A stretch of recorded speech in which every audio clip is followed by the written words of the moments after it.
दी print के YouTube channel को subscribe करें और ताज़ा अपडेट्स पाने के लिए बेल आइकन दबाएं। एक इंग्लिश में एक कहावत होती है, नेवर वेस्ट ए क्राइसिस, कि अगर आपको मुसीबत आए तो उस मुसीबत को कभी बर्बाद मत कीजिए, वेस्ट मत कीजिए। उस मुसीबत का भी फ़ायदा उठाना चाहिए, क्योंकि मुसीबत जो तकलीफ़ देती है वो तो देती है, लेकिन उससे सीख के या उसके दबाव में या उस स्थिति में आप कुछ ऐसा कर सकते हैं जो आप आम स्थिति में ना कर सकते हो।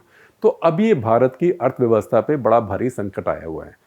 एक तो संकट अब कोरोना से आ गया, और एक संकट उसके पहले भी आया हुआ था। आप देख रहे थे हर क्वार्टर में, हर तिमाही में भारत की जो ग्रोथ रेट था पहले ही कम हो रहा था। उसके बाद जैसे पहली हालत ख़राब थी, जिसको हम कहते हैं कंगाली में आटा गीला, उसके ऊपर से कोरोना वायरस आ गया। अब कोरोना वायरस आ गया तो सारे देश में इस समय हाहाकार मचा हुआ है। इकोनॉमी में सबकी नौकरियां जा रही हैं और सब देशों में हो रहा है। अमेरिका में अगर आप देखेंगे तो उनका जो अनएम्प्लॉयमेंट रेट है, बेरोज़गारी का रेट है, उनके इतिहास में सबसे आगे वाले पहुंचने वाला है। तो जब वहाँ पर यह हाल है तो भारत में क्या होगा। और भारत के अंदर भी आप देखें तो जो भारत की हिंदी हार्टलैंड की स्टेट्स हैं, जिनको बदकिस्मती से बीमारू स्टेट्स भी बोलते हैं, बिहार, मध्य प्रदेश, राजस्थान, उत्तर प्रदेश, उनके अंदर तो बहुत ही बेरोज़गारी। और कितनी बेरोज़गारी आप देख सकते हैं कि 45 दिन हो गए अभी लॉकडाउन लगे हुए। यहाँ से जो लेबर बाहर जाके काम करती है अभी भी पैदल चले जा रही है अपने घर पहुँचने के लिए। वो क्यों? क्योंकि यहाँ पर नौकरी नहीं है। तो ये सब लेबर एक्सपोर्टिंग राज्य बन गए हैं। तो इसमें सुधार बहुत ज़रूरी है, और वो सुधार अभी हुआ है उत्तर प्रदेश और मध्य प्रदेश में। उत्तर प्रदेश में तो हो गया है, एक अध्यादेश जारी करके। मध्य प्रदेश में हो रहा है। शिवराज सिंह चौहान ने, जो मध्य प्रदेश के मुख्यमंत्री, उन्होंने कहा है। तो उत्तर प्रदेश में क्या हुआ है? उत्तर प्रदेश में ये कहा गया है कि अगले 3 साल के लिए जो 35 बड़े लेबर लॉज हैं वो उत्तर प्रदेश में अप्लाई नहीं करेंगे। अब सभी से नाराज़ हैं, समाजवादी पार्टी नाराज़ है, कांग्रेस नाराज़ है, वामपंथी नाराज़ है। लेकिन ये किसी ने भी रिफॉर्म किया होता तो नाराज़ तो होना था ही इन सब ने। और ऑपोजिशन तो नाराज़ होती है। देखिए 1991 में जब मनमोहन सिंह और नरसिम्हा राव ने सुधार किए थे, तब भी कहा गया था इससे भारत का उद्योग ख़त्म हो जाएगा, सब भारत की पूंजी बाहर चली जाएगी, हम गुलाम बन जाएंगे। ऐसा कुछ नहीं हुआ।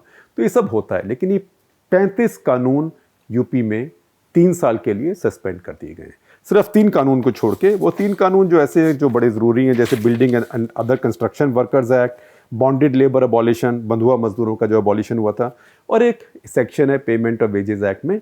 और बाकी ये कहा गया कि जो कानून बच्चों को और महिलाओं के बारे में बोलते हैं उनको सस्पेंड नहीं किया जाएगा। तो मेरे इसमें समझ ये सकता हूँ कि शायद जो मैटरनिटी एक्ट है वो वैसे का वैसे रहेगा, हालांकि ये स्पेसिफिकली कहा नहीं गया है। तो इसका मतलब क्या है? इसका मतलब ये है कि आप देखिए कि भारत में उद्यमी के लिए जीवन बहुत दूभर है।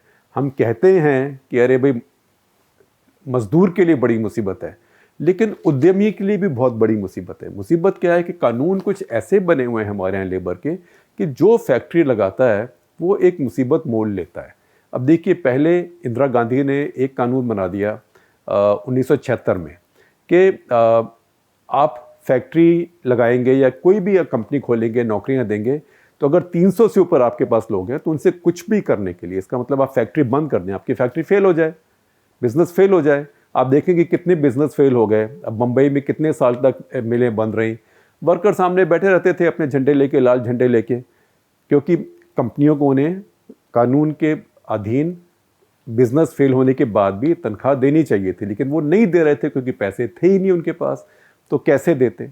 तो इस डर में लोग कि कल को मैंने लोग रख लिए, फिर मेरा बिजनेस फेल हो गया, फिर मुझे तनख्वाहें देती रहनी पड़ेंगी, इसलिए वो लोगों ने उद्यम लगाना ही बंद कर दिया।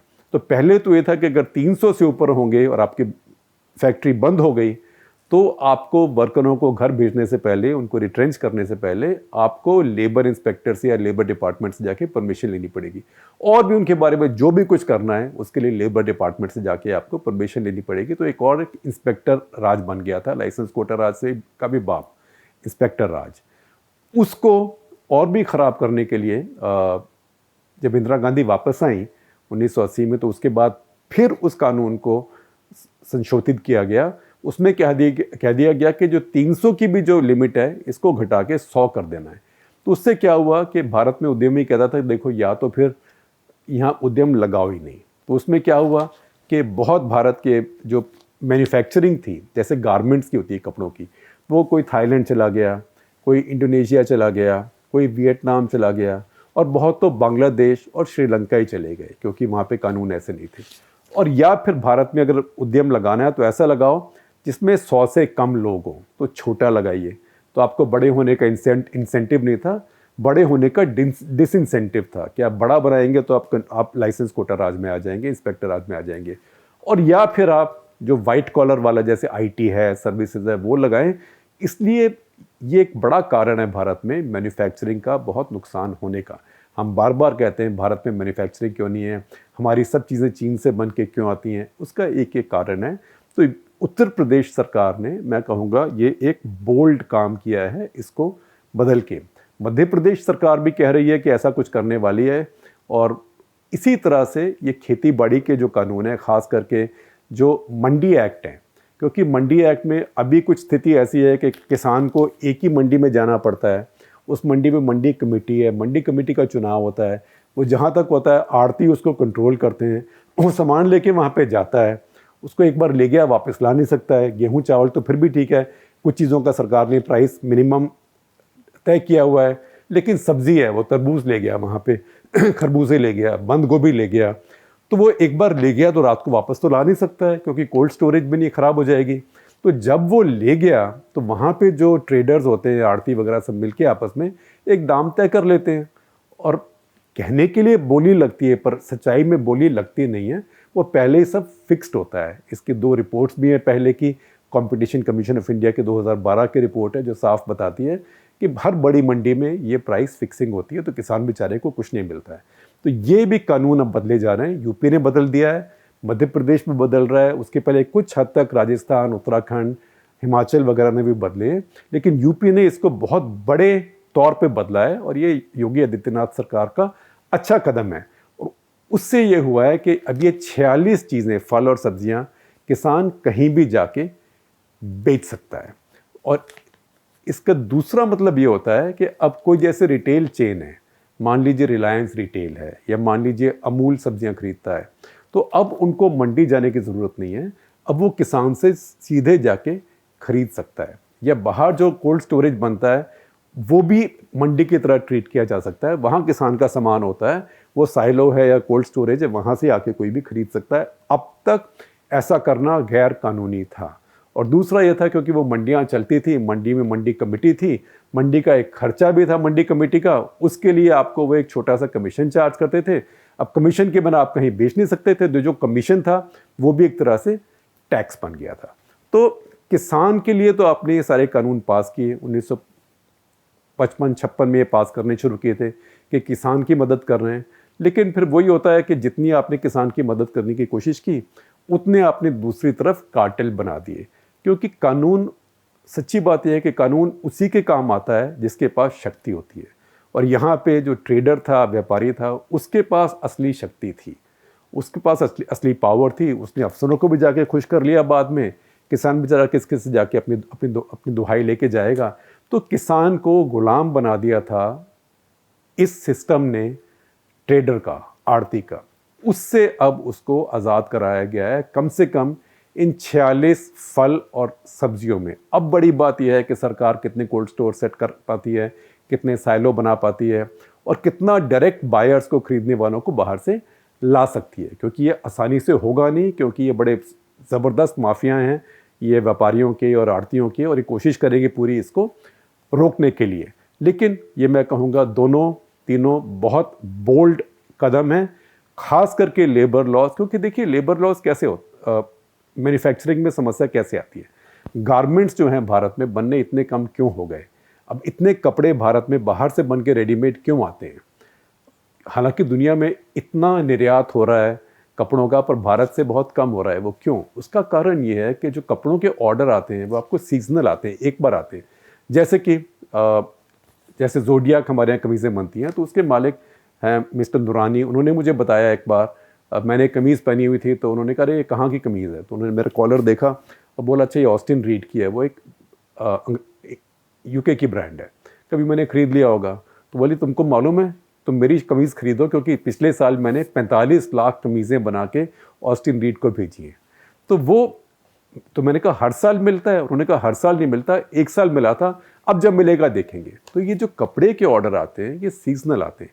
एक साल आपको मिला 45 लाख कमीज़ें ऑस्टिन रीड बनाने का ऑर्डर, आपने फटाफट फैक्ट्री आपके पास है, बनाई आपने लेबर रखी, ऑर्डर ख़त्म हो गया, ऑल ऑर्डर नहीं आया। अगर और ऑर्डर नहीं आया तो आप उस लेबर का क्या करेंगे? आप उस लेबर को फिर जाने दें कि लेबर कहीं और जाके कुछ और करे, उसको काम तो वो आता ही है कपड़े बनाने का, कहीं और बनाए।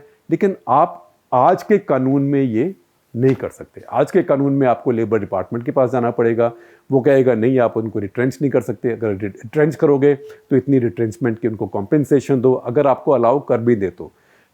ये जो कानून अब जो आया है, नई चेंजेस आई हैं इस अध्यादेश के बाद, अब आप चाहें तो आपको जैसे ऑर्डर मिले उसके साथ आप लोगों को रख सकते हैं कॉन्ट्रैक्ट पे, जैसे ऑर्डर ख़त्म हो फिर अपना कहीं और ढूंढें।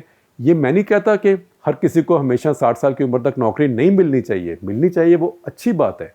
लेकिन इस चक्कर में कि आप सबको एक परफेक्ट दुनिया बना दें, जिसे हम कहते हैं इंग्लिश में good is not the enemy of the best, तो उस चक्कर में आप नौकरियां देते ही नहीं हैं, आप उद्यमियां शुरू करते नहीं हैं। तभी भारत में गारमेंट बनाने वाले बांग्लादेश, श्रीलंका वगैरह वगैरह जाके वहाँ पे बना रहे हैं, क्योंकि यहाँ की लेबर लॉज उनको ये सुविधा, ये उनको आज़ादी नहीं देती है। तो ये बहुत बड़ा एक बदलाव आया है और इससे एक ये बात बदलेगी, क्योंकि इतनी लेबर लॉज वो बनाई गई हैं और कहा हमारे यहाँ सबसे लेबर फ्रेंडली लॉज हैं।